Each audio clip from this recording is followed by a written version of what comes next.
നമുക്കൊരു തട്ടുകട ഇട്ടാലോ? ആര് കുക്ക് ചെയ്യും? ഞാൻ. ദോശ ഉണ്ടാക്കുന്ന ഏത് മാവ് വെച്ചാണ്? കശുമാവ്. Okay, fix. ബില്ലിങ്ങിൽ ആരിരിക്കും? ഞാൻ. 5 എത്രയാ? 15. ഓക്കെ, അതും ഫിക്സ്. ഹോം ഡെലിവറിക്ക് ആള് വേണം. ഞാനുണ്ടല്ലോ. ലൈസൻസ് ഉണ്ടോ? സൈക്കിളിന് എന്തിന് ലൈസൻസ്? അതും ഫിക്സ്. കാള് വരുമ്പോ ഇംഗ്ലീഷ് സംസാരിക്കാൻ ആള് വേണം. ഞാനുണ്ടല്ലോ. ഇംഗ്ലീഷ് നീ. I am hotel, coming to me and enjoy. എപ്പടി? ഫിക്സ്. ഞാൻ 2 കൊല്ലം ഹോട്ടൽ മാനേജ്മെന്റ് പഠിച്ചതാ. അതെന്തിനാ പഠിക്കുന്നേ? ഹോട്ടൽ മാനേജർ ആവാൻ. ഹോട്ടലിന് എന്ത് പേരിടും? എന്റെ പേരിട്ടാലോ? അതിനേക്കാൾ നിന്റെ അച്ഛന്റെ പേരിട്. ഓന്തുളക്കി ഗോബൻസ് ഹോട്ടൽ. മണി വേണ്ടേ ഇതിന്? മണി കെട്ടി തൂക്കിടാൻ അമ്പലോ?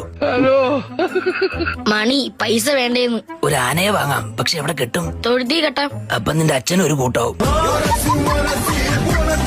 തൊഴുത്തി കെട്ടിക്കൂടെ? എന്നിട്ട് കുറച്ച് കാടിയും കൂടെ കളയി കൊടുക്ക്. ആനയ്ക്ക് ഓലയല്ലേ കൊടുക്കുന്നത്? പ്ലാവല കെട്ടി തൂക്കിയിടും. എന്നിട്ടും വിശപ്പ് പറയില്ലെങ്കിൽ ഒരു ഹാഫ് മന്തി കൂടെ എടുത്താൽ കൊടുക്കും.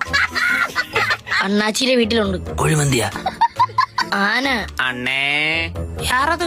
അകത്ത് നാഗവല്ലിയാണെന്ന് തോന്നുന്നു. ഇതേ നൻപൻ. മുതല്ല നീ ആറ്? ഇവനോട് ബ്രണ്ട്. എണ്ണ വേണോ നിങ്ങൾക്ക്? എണ്ണയോ? ഏതെണ്ണ? വിളക്കെണ്ണ മണ്ണെണ്ണ?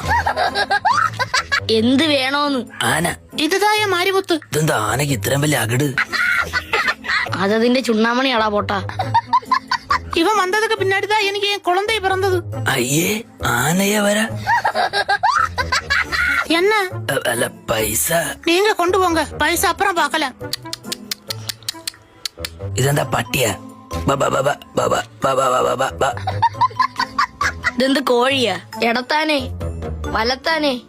ദാ ആനയ്ക്ക് വെള്ളം കൂടിപ്പോയാ കുറച്ച് കളയാം.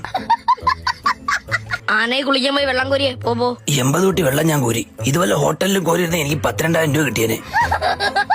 അതിന്റെ തുമ്പിക്കൈ മാത്രമേ നനഞ്ഞോളൂ. വെണ്ട കൃഷി എന്റെ ചേട്ടനിൽ കുറച്ച് തൈയുണ്ട്, അത് ഞാൻ കൊണ്ടുതരാം. നീ നട്ടു വളർത്ത്. നടക്കടാ അങ്ങോട്ട്. എന്തുപറ്റി സാറേ? അവനെന്തിനാ പിടിച്ചത്? ടെറസിൽ കഞ്ചാവ് നട്ട് വളർത്തിയ. അവന്റെ ഒരു വെണ്ട കൃഷി.